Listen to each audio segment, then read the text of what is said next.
Hi, everybody. My name is Josef Szende. I'm the director of the Atlantic Avenue Business Improvement District. I want to first of all give you our shopping guide. This is our main piece of information. It really tells you exactly what we're all about. So we're a business improvement district. So it means at the end of the day, what we want to be doing is creating an environment for all the small businesses on Atlantic Avenue to thrive, to do really, really well. And this tells you who we are. So we've got, first of all, it shows you what our boundaries are. So we go from the BQE to 4th Avenue. And St. Francis is up here in Brooklyn Heights.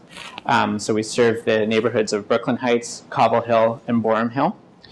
And then if you take a look at these businesses and these business categories, it's really very diverse. So how about, take one and pass it along. It'd be easier to follow along if you all have one. We look at these three broad categories. So we've got food and drink. So that's places like restaurants, places like bars, but also places where you get food to consume at home, like Sahadi's. I think some of you saw Christine speak. So Christine runs Sahadi's, so they're a member business of the organization. And so you can see what we've got. We've got a whole bunch of salons. We've got furnishings, galleries, garden stuff, jewelry. It's really a very diverse area. And what we're trying to do is provide all the resources necessary for all of these different kinds of businesses. Now, you might be let's just say you're all trying to start a business, and let's say you've already gotten well along the path to starting it. So you've done the business plan. You've launched your website. You could have even really started to do business, and that's actually what we're finding now. A lot of the businesses, before they arrive and they want the actual physical location, they're already doing transactions. They're already making a monthly amount of money. They're doing pretty well, but they want to convert it to an actual physical store. So that's when they might call me up. So one of the first questions we would ask them is, what kind of thing are you doing, and where would it make sense to put yourself in relation to the businesses that we have? So generally speaking, with most retail things, you might think, oh, I want to be the only one. I want to be, there's no, for a long time, actually, we didn't have any perfume stores. So you would think, oh, I'm going to be the only perfume store in an area. Well, it's actually, normally it works the other way around, that you want to be the 10th perfume store, because you want to be known as being in an area where people are going there as a destination for a particular kind of item. So particularly like clothing, you don't just go to one clothing shop, try on one shirt and think, that's the shirt and I'm done. You want to browse within that store, you want to browse in neighboring stores, and if you go to an area that you just know is known for fashion, like Soho, you just go there and you can try on anything you want. You know that you can find whatever you want in terms of clothing. So if you look at our area, you want to look at that shopping guide and think, wow, for example, we do have a lot of clothing. So I want to be where there's lots of other stuff like me. But it's also not evenly spread out all along the avenue. So you'll look at where those clothing stores are, and it's not just Atlantic Avenue, it's actually Atlantic Avenue between Hoyt Street and Bond Street. So it's very specific. So you go out and you look and you say, okay, that's where I really, really want to be. That's very, very specific on what I want.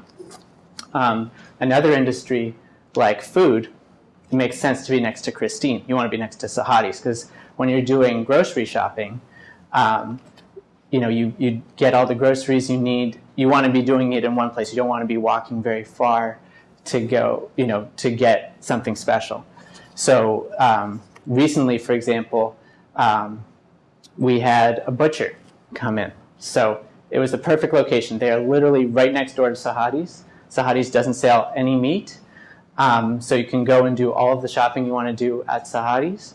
And then to get a special cut of meat, there's now a brand new butcher shop. It opened in September, and it's a perfect match. And I think they're doing very well.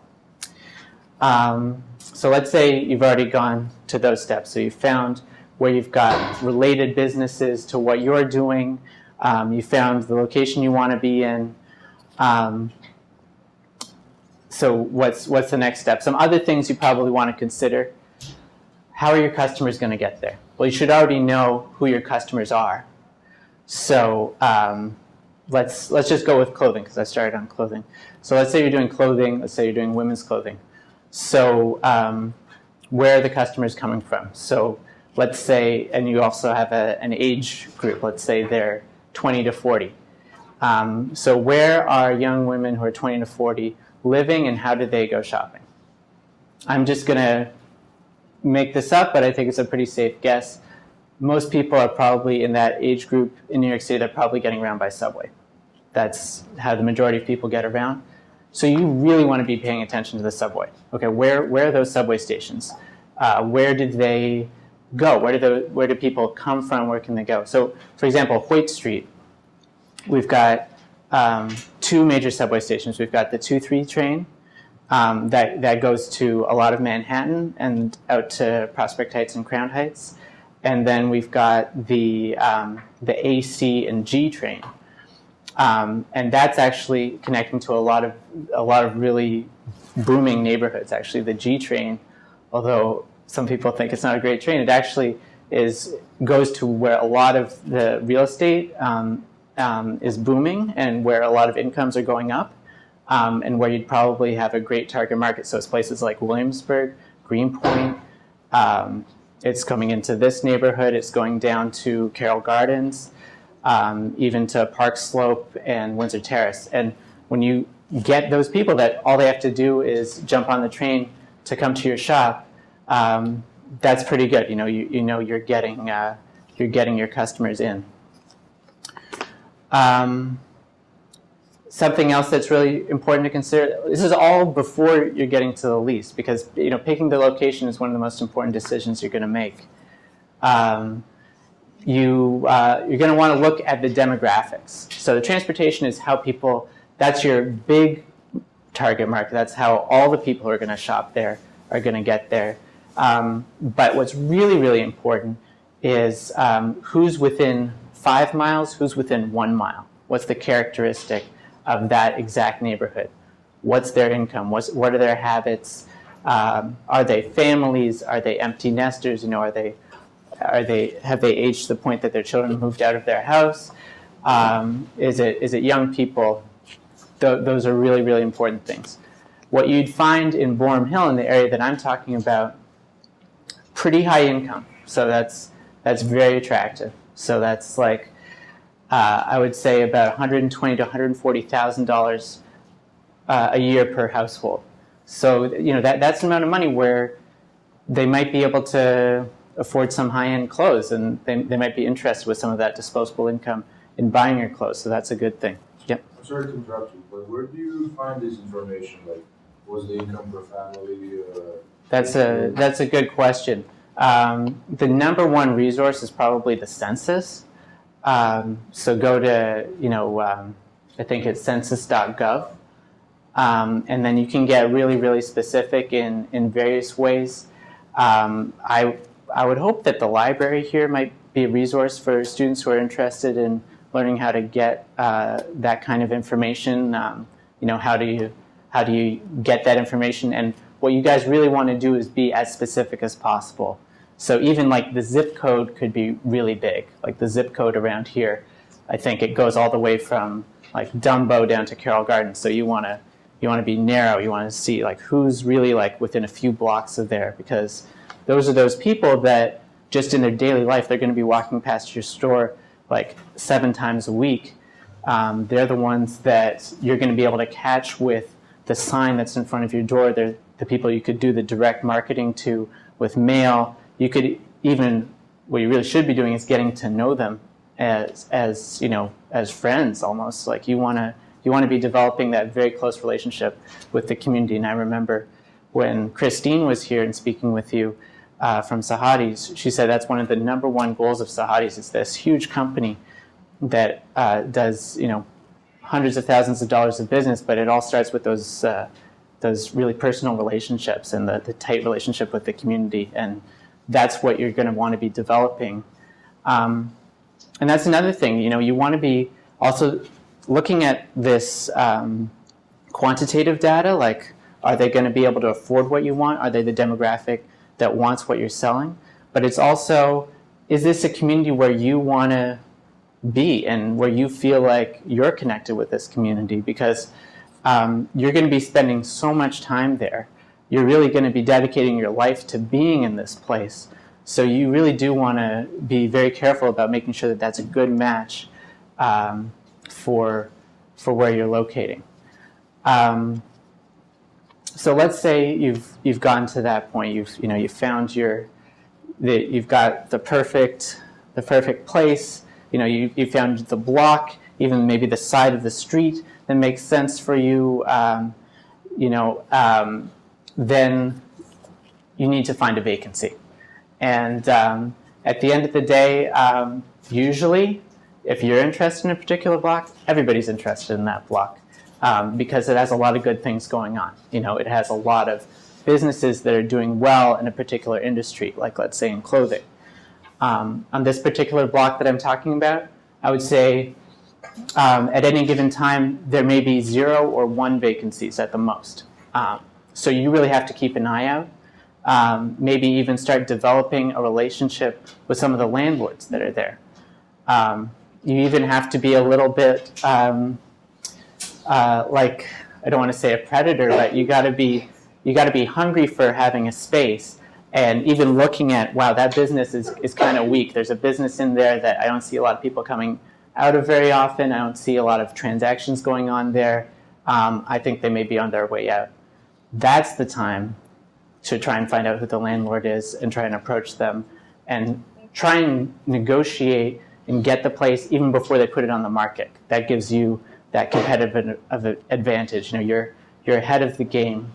Because often if somebody else is doing that, you're never going to see the for lease sign up in the window. Somebody else is just going to be opening it up their store because they beat you to the punch. So you really got to watch like a hawk the area you really want to be in. And then let's say, you know, I'm giving you guys the benefit of the doubt. You're really good. You're able to get to that point where you've got the landlord. You've got the attention of the landlord. You've got the place that you want. Then you got to start thinking about the amount of money that you can afford to pay in rent. And there's a pretty basic calculation that you have to do. So it's the amount of rent per month,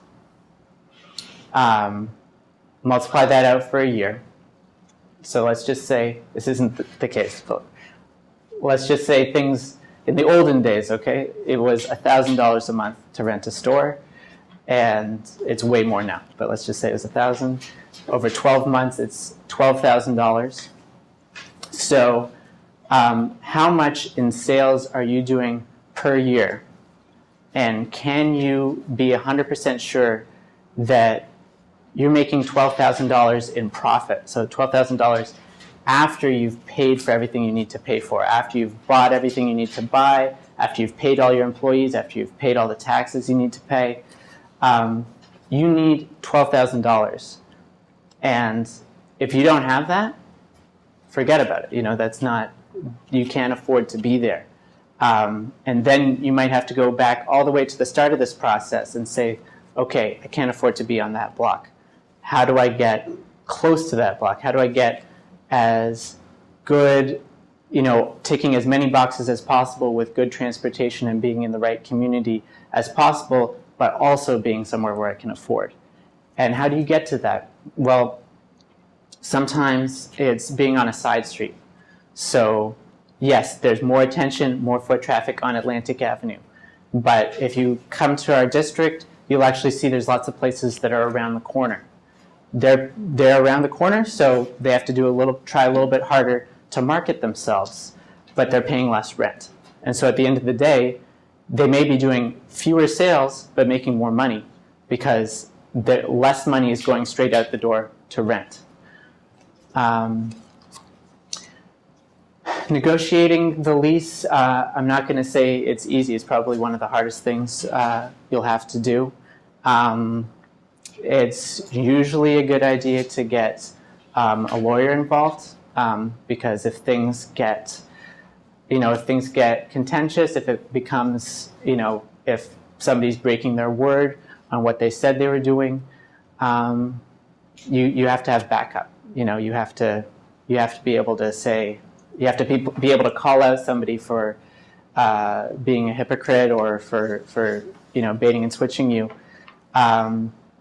Is there a way? I mean, this is a very difficult thing about doing business, and there's going to be lots of times that you need to involve the lawyer, but law is a big part of business. What I would recommend, probably one of the ways that you can maybe do it at a more affordable way, try and make friends with a law student. Try and make Brooklyn Law's around the corner. It makes a lot of sense to be, there could be a way that they need to get started out as a lawyer and you need assistance with a contract, and you guys could help each other out. Otherwise, there are lots of resources out there for small businesses. The city has something called the Small Business Solution Center. The Brooklyn Chamber of Commerce has a lot of resources as well that could help you with something like this. But so negotiating it out, you do want to make sure that at the very least, not every single dollar that you're making is going straight out the window, because obviously you've got to eat, you've got to pay yourself, and the reason why you're doing this, the reason why you're going into business is to make money. That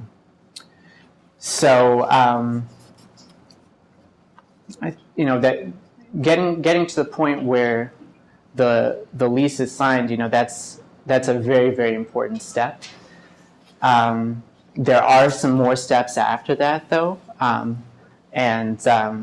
actually, this is where I've seen some businesses fail. That they get to the point of signing the lease, and they don't have enough money lined up to actually build out the store, or they just don't have a plan of how they're going to go forward. So they sign a lease, they start paying rent, and then they can't get together enough money to open the store. So there literally are places that are closed before they're open.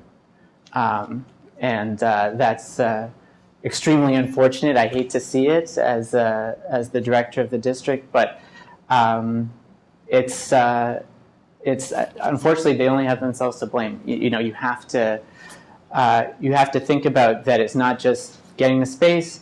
There's probably going to be additional costs. How are you going to build it out? Do you have the expertise to do the carpentry on making cabinets if you want to make cabinets, or whatever needs to be done, electrical? Either you're going to have to do that, you're going to have to know somebody who's going to do it, or you're going to have to pay somebody to do it. So getting to that point is very, very important. And then if you can get to the point of it's built out, you've got everything. There's ordering whatever products. You have to make sure you're in stock on day one. You can have kind of a slow start, where you have some products and then you build out and get more and more. But you have to remember that the first impression of the time a customer comes in for the first time, that's your main time where you're being judged. So if you've got a store and you're supposed to be selling clothing, and you've got 3 different kinds of clothing on that day, they might not be back. So it's really important that day one is as good as possible. And then the other thing that should be happening throughout this whole process and I'm sure that everybody who's talked to you has told you about this, is marketing. Marketing is underlying everything that you're doing. So you have to be building up hype about when the store is opening, what it's selling, why this is exciting, and I would say there's two different ways, or at least maybe three different ways of doing that. One is word of mouth. Word of mouth and social media, that kind of free advertising where you're literally telling people what you have to offer, and doing that through many different channels. Literally telling your friends to tell their friends, doing whatever you can with Facebook and Twitter. Then there's paid advertising. That's becoming less and less popular and more difficult to do, because everybody's looking at something else. I read a different blog from you. You watch this TV channel, I watch that TV channel. So where do you advertise? And unless you can afford to advertise everywhere, it might not be the best route. The third thing is PR, public relations, and again, I don't know how much people have gotten into that yet in this course or at this school, but it's extremely important. That's actually how businesses really get made and really get successful. You convince a reporter to do a story on why you're unique or amazing. You get that food reviewer in, and they recommend it to the whole world by saying, you've got a 5-star New York Times review. Those are the recommendations that can really make a business go from being very small to very big. And everybody does that, over even Sahadis, they invest in that kind of thing. So it's something you can learn to do yourself, but there are professionals out there, and I might even say 100% of the businesses that open on Atlantic Avenue have invested in PR. So, where were we doing on time? I think this is very important, because up to this point, we've been concentrating a lot on social media in terms of marketing strategy. We really haven't discussed at all the difference between social media and PR. Mm-hmm. And PR, do you understand the difference after Josef has explained it? Mm-hmm. No, but should I try and go into a bit more detail? Social media, because that's what we've been talking about, is a lot of social media in the class, and our guest speakers, but we haven't really talked about the difference between social media, so I'm glad you're opening this up, and PR, and the importance of really PR. Yeah. So, okay, so what PR is called public relations. It's an industry of people. Often they've been journalists, so they've worked for a newspaper, they've worked in TV, and their job is to convince the actual reporters to do a story on you. And so what they do, their trade is developing media contacts and working those media contacts, so that when I call them up and I say, I'm opening a clothing boutique, they know the fashion editor at the Village Voice, they know the fashion editor at Racks.com, at New York Post, New York Times, and they can call them up and they say, hey, this is a really great store that you should really do a piece on. And at the end of the day, the reporter still has the choice, but if they're getting the recommendation from this particular PR person, they're much more likely to write you that story. And let's say you're investing $2,000. So you invest $2,000 in a PR, or you invest $2,000 in making an advertisement. If you make the advertisement, and let's say it's a newspaper, it's at the edge of the newspaper, it's in an area that's clearly an ad, and if you think about somebody who's reading it, they're skipping over all the ads and they're looking for the articles. I want to find out what this newspaper is recommending to me for a fashion store. If you got the same amount of space for an article that's about you, or an advertisement that's about you, the article is going to be way, way, way more valuable. And you can often, not 100% of the time, but often you can get more articles for the same amount of money than you would get advertising. So let's just say I get 2 articles versus 1 advertising for the same amount of money. That's vastly more valuable to me as a business than just that one piece of advertising.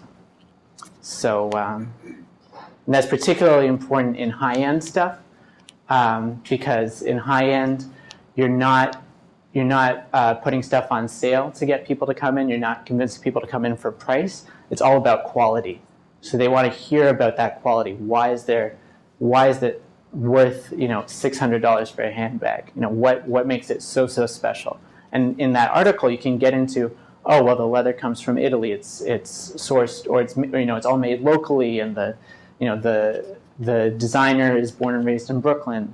All that kind of stuff comes out in the article. It's you can put it in the advertising, but nobody's going to read it in the advertising. Did you have a question? Yeah. There's this big difference in pricing between an article and advertising. Well, it's the thing about PR is it's risky. It's a risky investment. You're never guaranteed to get anything.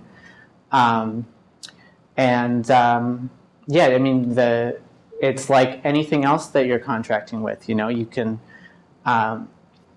get the best electrician out there, and they're gonna cost a lot of money. They're gonna cost $300 an hour.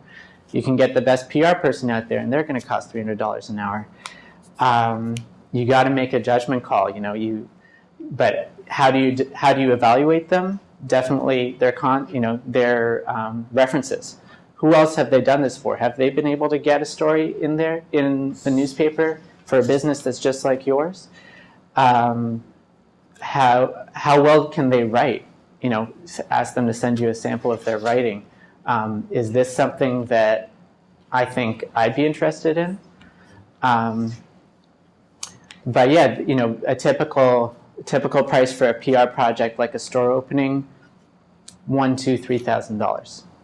So that's it's going to be a pretty big investment for you, especially as a startup. But as I said, it's becoming industry standard. When you're starting a store, you're making that investment.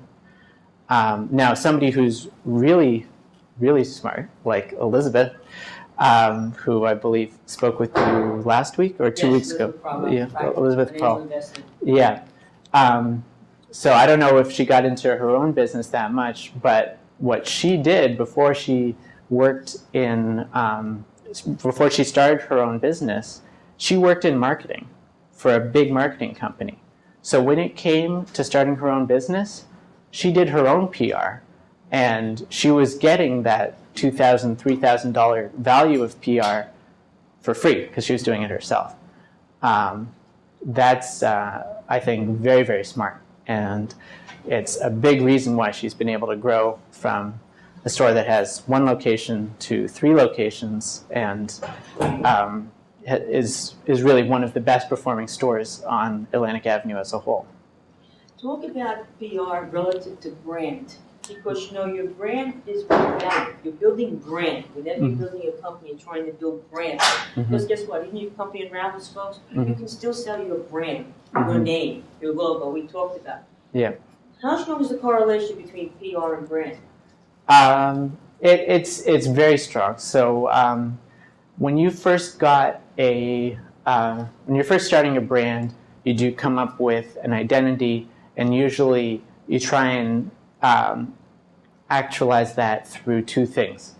Visually, the logo or symbol that's going to represent your company, and a slogan that's going to encapsulate your company in 5 words or less, or 3 words or less. An extremely succinct encapsulation of what your company is. And when you first start out, it's going to be great. I'm sure you're going to create a great logo and you're going to create a great slogan, but it still doesn't have very much meaning behind it. So the way that you create meaning behind it is through those newspaper articles and those stories and that word of mouth that you're getting out there. So you can build the brand through the social media and getting that word of mouth and of saying, I'm just looking at American Eagle. American Eagle means something about a certain level of classiness. It's associated with, pride, being American, etc. You can get out the word about your brand in that way by, what kind of photographs you get in social media. How are people photographed when they're wearing your clothing? What does that mean? What kind of people are they? Where are they? I think a lot of people associate New York with being very classy. So, you get pictures of your clothing taken on the Brooklyn Bridge, on the Brooklyn Promenade here, next to key symbols in the city to develop what that means. What does it mean to have that brand identity? I think you can do a lot of it with social media, but with the PR, you're going to get the whole story out to people. So you're going to get that really in-depth look of, well, I'm not just, born and raised in Brooklyn, but here's some of the experiences and the people that inspired me to create this brand of clothing. You can just get into whatever it is, and that's going to be something that sticks in people's mind. And the best thing that it could do, if it's a really interesting story, is you get people telling your story for you. So you say, so you saw Rob Norman from Planet Brooklyn. That was this class as well? Or Yeah. Oh, they didn't see that. Okay. Well, let's just stick with Elizabeth. So I read this article about Elizabeth, and I thought it was so interesting that she not only is doing this great store, but she's also a very interesting person herself, and she's doing this angel investing. She's helping entrepreneurs all over Brooklyn, all over the country, start their own companies. I want to support a store like that. I don't just want to go to a gift shop to buy a nice pen as a gift for a friend. I want to go to that gift shop to support that store because it's got a great person in charge of that store who I want to help, and that's all part of their brand. Your personality becomes part of your brand, and your reputation is part of your brand, and people really do identify with buying from a particular person. So with Elizabeth's store, it's Elizabeth. With Christine's store at Sahadi's, it's Christine, and especially her father, who's on the floor of Sahadi's every single day, and that Sahadi's is not just a name. It's not just like Trader Joe's, and who's Trader Joe? Well, Sahadi is a real person. It's a real family. And Charlie Sahadi on the ground of the shop, shaking everybody's hand and saying how you're doing and asking about their kids, that's the real brand. He's backing up the brand with his own person, his own personality. Is that a good? Yeah, do you see the difference between it? And I just want to add on here, because this is very important. Yeah. It takes a lot of money to build a brand through PR. Yeah. But guess what? It can be broken quickly with one bad press. For example, when Halloween is a big business, we just passed it, folks. It's a multi-million dollar with the costumes, with makeup, and all this kind of good stuff. In a Halloween situation, a young child got sick. Okay, while they were trick-or-treating. It was all over the news. So what does that do? The parents now, they don't want to send their children out to trick-or-treat anymore. They're not going to buy the costumes. They're not going to have the Halloween parties, this and that.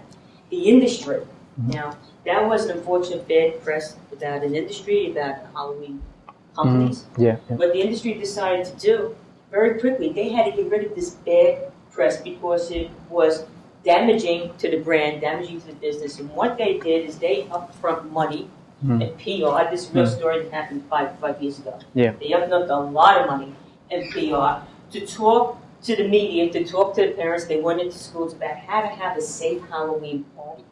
That this was an atypical situation. It doesn't happen. But here's what we're going to do to make sure they gave all preventive measures on how to do a safe Halloween party, how to take your child safely to trick-or-treat. I won't begin to tell you the hundreds of millions of dollars this industry spent to restore their image and brand was done through PR. So PR, there's the negative aspect of it that comes to unfortunate events towards your business, but social media is not going to get it back on track, folks. You're going to have to go out to get these specialists to write the stories, to figure out a strategy, and that strategy's got to go out to the public more than just social media. So this is why PR becomes so critically important, because somebody can slip in front of your store. You're starting business at home. Somebody can slip in your house, and guess what? Your neighbor now calls in the news, Fox 5 News. You ever see those things on Fox 5 News?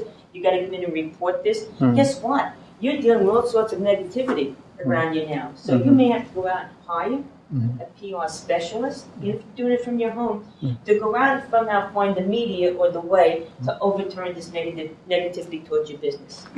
So PR is more expensive, David, to your point, but let me tell you something. You absolutely need it. Because don't you think competitions are trying to find every day negative things about your company to bring out into the press? Make no mistake about it. So sometimes you just need a PR specialist, to find out who your competition may be and what they may say, and to diffuse it, come up with a strategy to diffuse it before they even come to the market against you. And that's what a good PR strategist does. So we talked about social media forever, but this is very important in terms of running your business also. And when it's a crisis, like Mary was mentioning, again, you have to go and take a whole course on PR, and I would recommend you do that. But the way that you usually have to do it is you have to turn yourself into the hero who's solving the problem instead of being the person who's causing the problem. So the ways that people do that, I mean, there's all sorts of different ways, but let's say it was the person who slipped and fell in your store, and you're going to be giving them a whole bunch of free merchandise.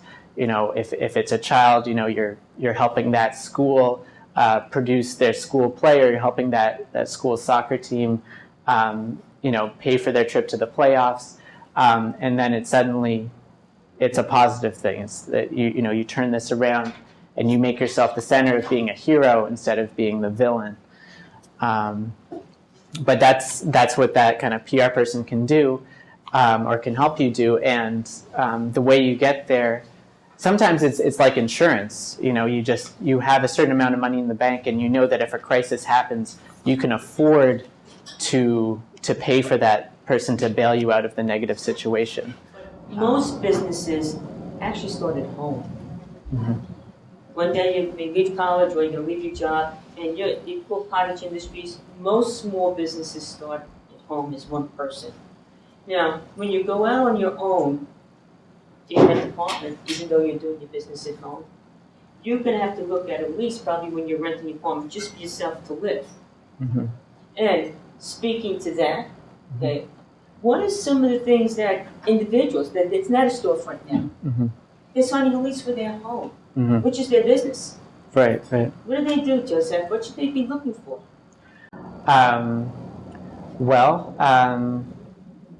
There's a few provisions that are in, a lease is usually a long, intimidating document, and most people probably end up signing it without reading the whole thing. So the first thing you have to do is definitely read the whole thing. It's not just like every lease in the world is the same. It's actually the exact opposite. Every lease in the world is different. So first of all, what's the length of the contract? So is this, and it can work both ways. If it's a short contract, that could be, well, I know I'm going to be in business that long, or I know I'm going to need this space for that long. I need to live here for that long, and that's all I know. And then I want to be able to reevaluate in a year, and I'm not going to have the trouble of trying to get out of the lease at that point. So that could be an advantage for a short lease. There could also be an advantage for a long lease, like a 10-year lease. That's probably the longest term lease we see on Atlantic Avenue. And that could be, this is a great price. I want to stay at this price for as long as possible. I see the rents are going up all over the place. even this is high, but this is the top of what I can afford. Let's lock it in. Let's stay for 10 years. So after you figure, and it's going to be somewhere in between probably. It's going to be somewhere in between 1 and 10 years. That's probably what the lease is going to be. Then there's going to be a whole bunch of rules about it. So what do you actually get for that lease? What is actually your space? How is it defined? It can get very, very technical. Like, let's say it's a restaurant and you're assuming that you get the backyard as a patio space. Hey, maybe the landlord has some deal with the tenants upstairs where they get the backyard, and you were just signing the lease expecting that you get the backyard, and then you sign it. Day 2, you try and go to the backyard. The landlord says, "Hey, what are you doing?" So you have to be very clear about what the rules are about the physical space. There could also be rules about the use. It could be very, very common in Atlantic Avenue. The landlords hate food. Usually they hate food. So, as much as restaurants are great businesses, they make a lot of money, they can pay a lot of rent, most landlords see it as it causes trouble for the tenants upstairs. And you can imagine maybe some of you have lived above a restaurant. Yes, there are associated things that people don't like. There's noise, there's smells, there's the potential for rodents. So, again, you could sign a lease. Usually it wouldn't get to this point because the landlord would make sure that you understand that you can't open a restaurant. But let's just say you're really, really ignorant. You assume you're going to be able to open a restaurant, and then day 2, you've signed the lease, there's a provision in there, you can't do food. And it could be very specific. You could think that, I want to be able to prepare food off premises and just basically serve coffee and sell pre-made sandwiches.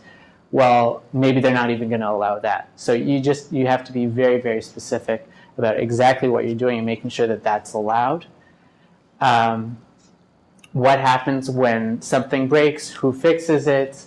This is a classic thing. It's always a struggle between landlord and tenants. But if you can get a lease where it says very specifically when a light bulb breaks, when the heating goes, when there's a leak, the responsibility is on the landlord to fix it within a certain number of days, that can work in your favor because that rainy day is going to come.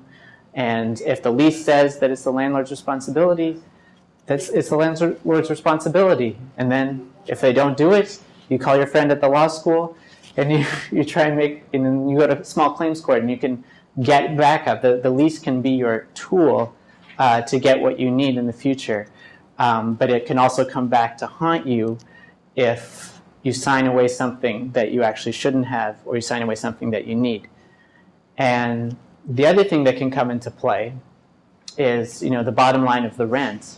So let's say you want, in an ideal world, the landlord to take care of everything and a low rent. Well, the landlord might say, okay, you don't get both of those things, but maybe you could negotiate down the rent by saying you're going to take care of more. Maybe you could also act as the building super, the superintendent for the building. You could take care of some tenant issues upstairs in exchange for getting a below market rent downstairs. There's lots of ways to think creatively, think outside the box about how you as a tenant can be as useful as possible to the landlord and make your business viable and make money for yourself. But those two things, I guess, I would be very focused on. What are you allowed to do in the space? What are the rules around the space? And what is the length of the lease? And obviously, what's the rent? Those are the 3 most important things.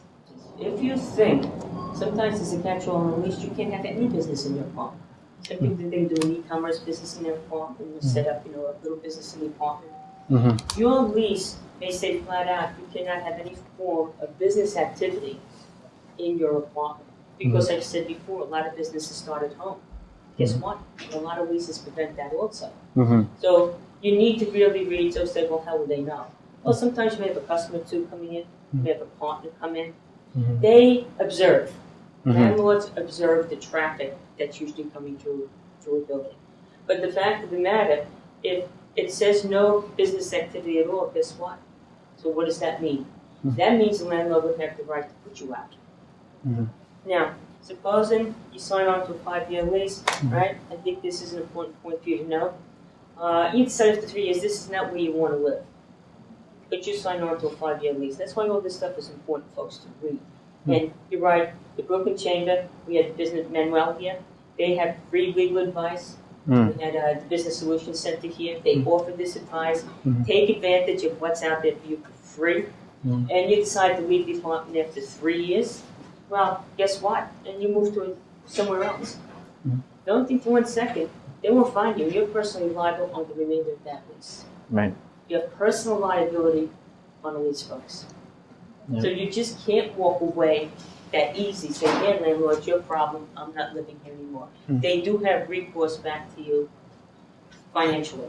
And what happens if you don't have the money? Well, they're going to sue you, and you don't want your name on record that you can't pay as the delinquent.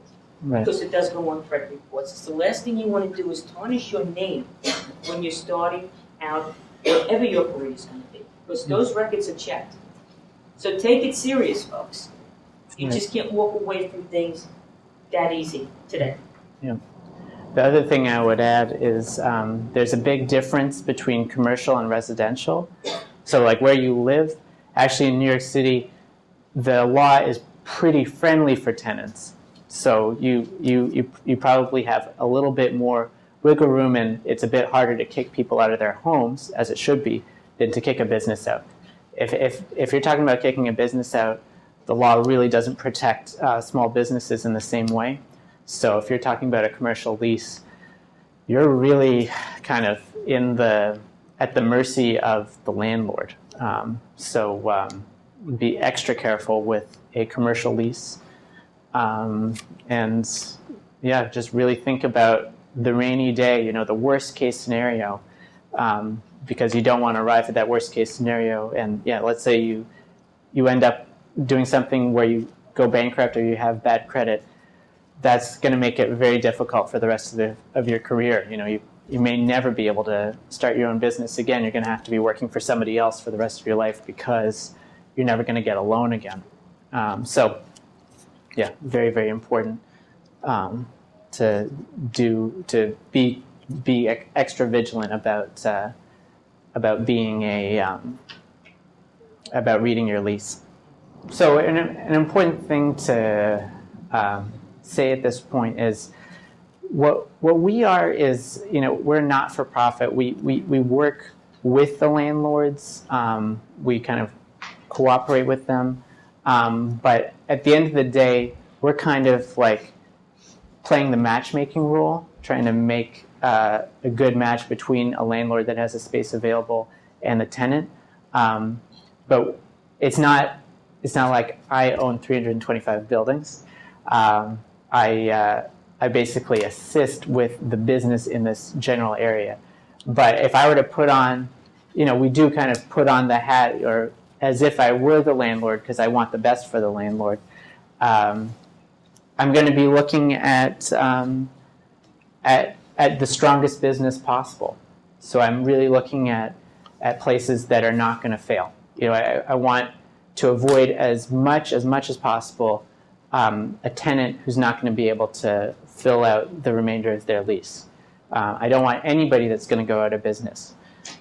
So that makes it really hard for startup businesses. And landlords make it hard for startup businesses.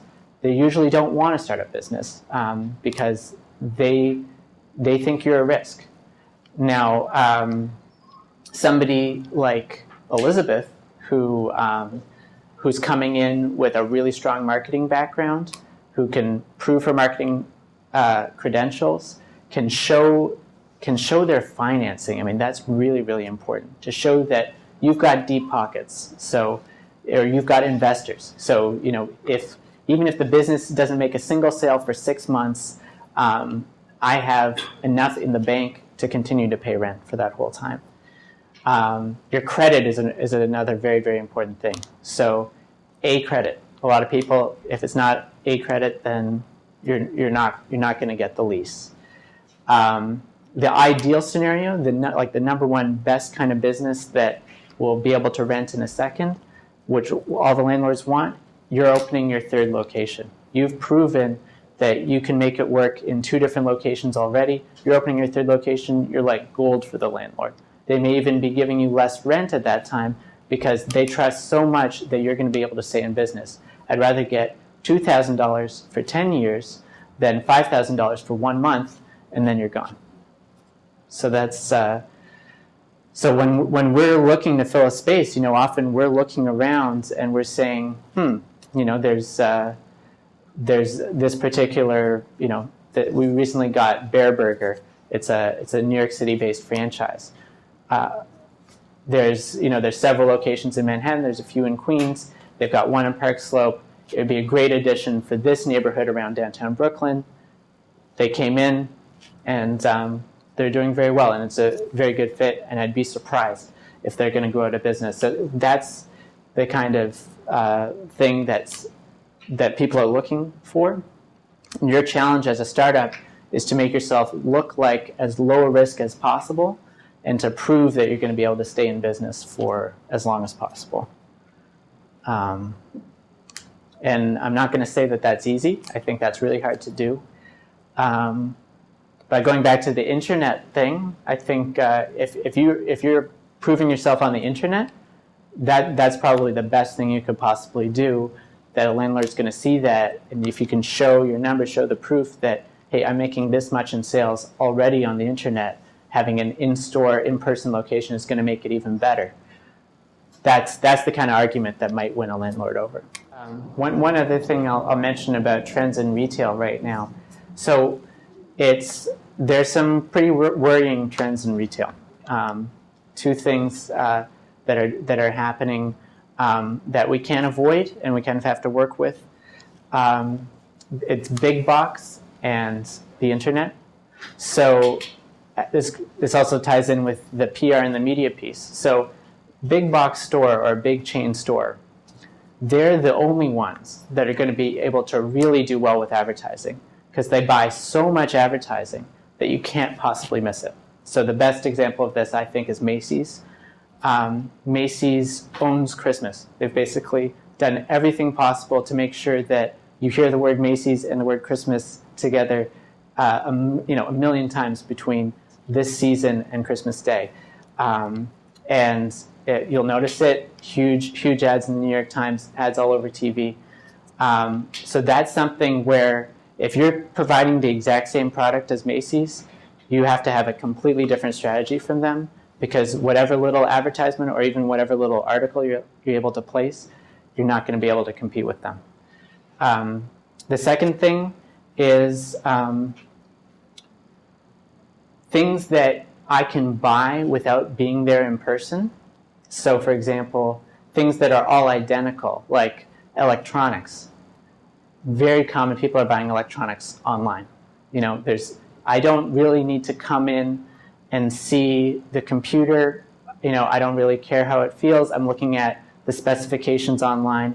I'm going to buy it online. And the online store is going to beat the in-store price because they don't have any of the overhead. They don't have as many employees. They don't have to pay rent. So we recently launched an electronics store. And he said it was very simple. He has a markup that he has to do. He has a certain markup. He has to charge a certain price, and the online sales beat him all the time. So what is the competitive advantage that a small store can offer? Like, what is the reason why you do need to go in person? Well, I think it's things that relate to your body, to your physical person. So some piece of clothing, I want to actually try it on. I want to see how it looks on me. Food, I want to be there. I want to have that experience of dining in person. Restaurants are never going to, you can order delivery, but you're never going to be able to replicate the in-person dining experience.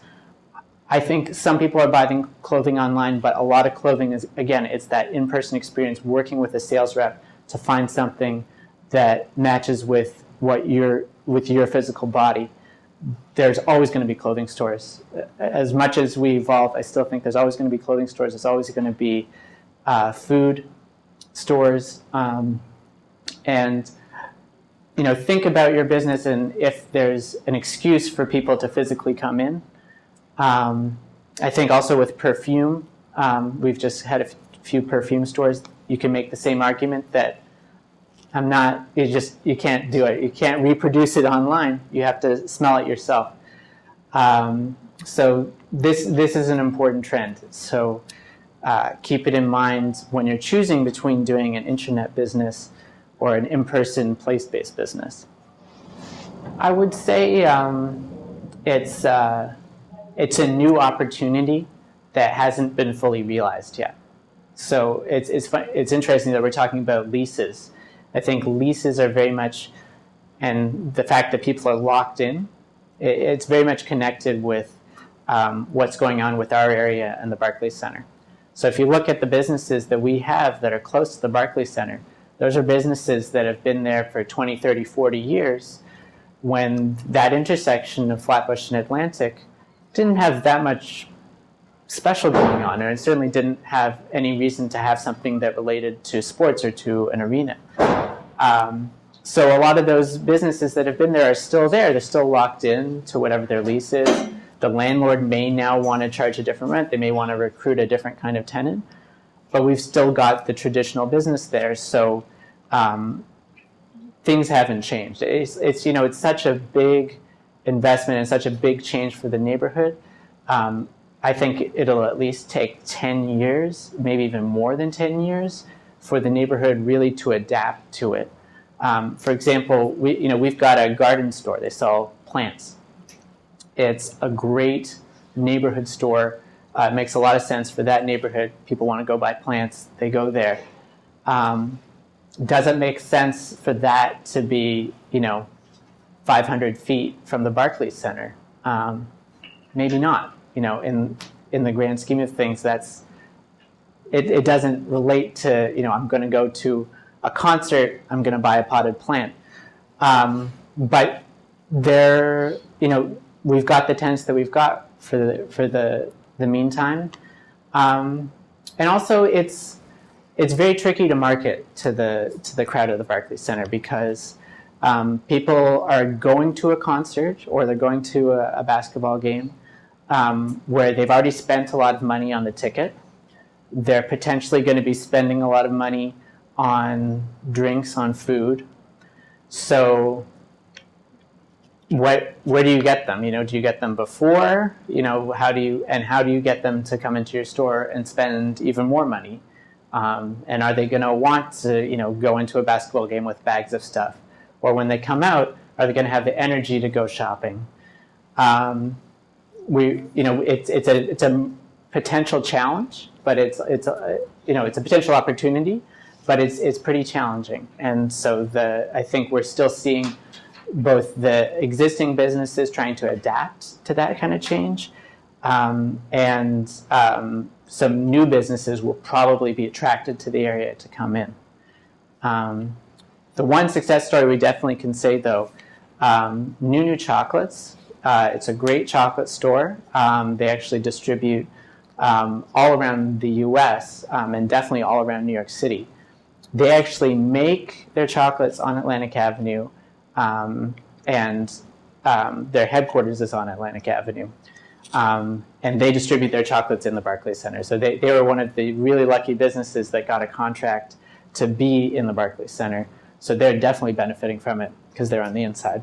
I mean, that's the other thing to keep in mind as a business. Do you want to be right next to the Barclays Center trying to market to the crowd? Or can you actually get in there and be one of those chosen businesses that the crowd can buy from during a game? Probably the latter, but it's really hard to do that.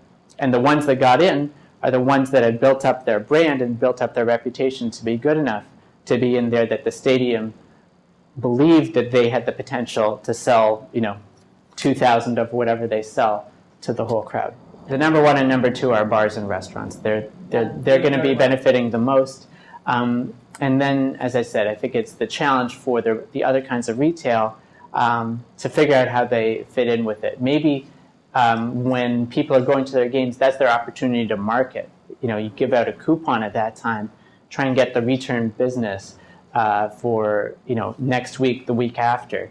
You don't have time to try on our dresses now, but keep in mind we're here And maybe I'm even going to give you an extra incentive, like bring back your ticket that you went to the Barclays Center, and we're going to be giving you a discount. So, you really embed in their mind that you're there and you're a great store and they should come back for you. I think that's one aspect of the Barclays Center that I think is really respectable and commendable, that it's not like they're filling it with national brands.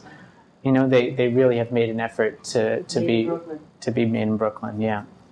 And I don't even necessarily see that at Madison Square Garden trying to be local. So it's something that's distinctive about Barclays Center. I think the way a lot of the existing stores would like to see it go is, as I said, with kind of local chains, maybe places that have 3 and 4 locations.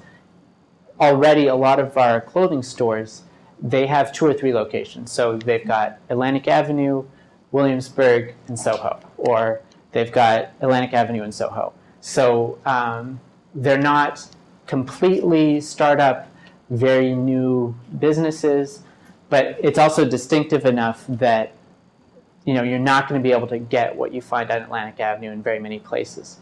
One thing that's keeping Atlantic Avenue the way that it is, although everything can change, it's a free country, but as of right now, we've got a lot of little buildings. So if your storefront is only like from here to the end of the room, and it may be deeper than this room, but it's that wide, you can't fit a gap in there. It's not big enough. They don't know how to deal with a storefront that's that small. But you can fit a boutique shop that's from somewhere else in New York City, so that's what we're getting. At the end of the day, if a really big chain wanted to come in, they could buy up 3 buildings. That's the other thing. I mean, if you're really good with financing, or if you're a national chain, you don't sign the lease, you buy the building, and then you're running the whole show. You have some ongoing expenses with taxes and stuff, but you're not paying rents. So you actually have a lot more control. So a national chain would often buy the property so that they're in control. So they could buy up several properties, but we haven't been seeing that very often. Usually people work with the existing building because it's very expensive to buy the property, definitely very expensive to demolish it and to build something new. That's hugely expensive. So we see people build what they're building. I think also people should think twice about what's actually the biggest value. Are you more valuable when you're small and cute and a tourist destination, and have 150 years of history in your building, or are you valuable when you've got a large floor plate and you're more like a shopping mall? Maybe some people like shopping malls and they just want to have the shopping mall experience, but I think a lot of people out there are looking for a unique experience, and so there's a lot of value in keeping the buildings the way they are. I would say this is always the snapshot. This is a little bit outdated. This is September. We've had some turnover since then, but it's like a handful of big retailers. I could point them out. You probably don't even notice them, but there are a few. And I'm not going to say we're 100% small. We've got Trader Joe's. We do have Barney's. We've got Jonathan Adler is a pretty big chain. We've got PetSmart, pretty big chain. But yeah, for the most part, these are not places that buy advertising on TV. These are small places that I would say the average number of employees in an Atlantic Avenue business is 2 or 3 total employees. So it's like the owner and one other person, or a husband and wife, or a mother and daughter. It's really, we're for the most part, we're talking about tiny, not just small, I would say tiny businesses. This is our challenge as an organization that's, we're not just trying to match new tenants with spaces. A lot of our job is creating a great setting for all the businesses to operate. And literally, we're a business improvement district. We want to be creating an environment to improve business.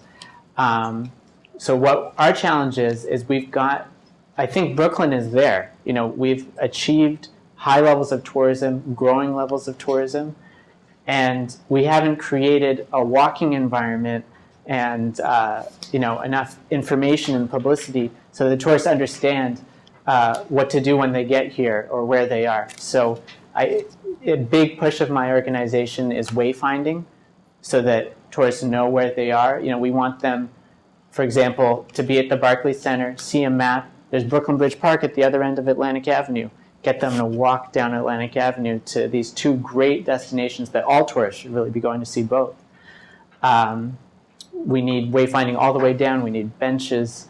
We'd love to have an actual tourist booth. I think Flatbush and Atlantic should be Brooklyn's Times Square. How much more information there's available at Times Square than there is at Flatbush and Atlantic for the visitors that are coming in. And we're getting, we're definitely not as many tourists as Times Square, but we've got a lot of tourists, and they're growing every day. So our organization is doing everything we can, to make it easier for tourists to come here. And some of my stores tell me they get 3 different languages a day. They get somebody coming in speaking German, somebody speaking Italian, somebody speaking Japanese. And tourists are coming, they want to be here, and we have to do a better job of making Brooklyn ready for them. Because that's one of the best customer bases you can have. A tourist is like somebody whose their only job in life while they're a tourist is to spend money. That's all they're doing from the moment they get up to when they go at night. They're just spending money. It's an ideal thing for any business. Everybody wants to attract tourists. So we have to do everything we can to make sure we get them and that they're happy and that they come back and that they recommend it to their friends. Mary's been asking if we've got internship or entry-level positions on Atlantic. What I would say is the most flattering thing and the best thing you can do for a business that you like is approach them about working for them. Tell this particular boutique, hey, I really like your clothes. I think I could help you market them. I'd like to be a sales rep. Or whatever it is, a restaurant, I want to be a waiter. Every entrepreneur has a lot of respects for people that start from the bottom and work their way up. That's the only way you can get to know anything. So I would recommend it if you do want to work on Atlantic, and if there's somebody who a particular store you want to get in touch with and you're having trouble reaching them, I could also be of assistance for that.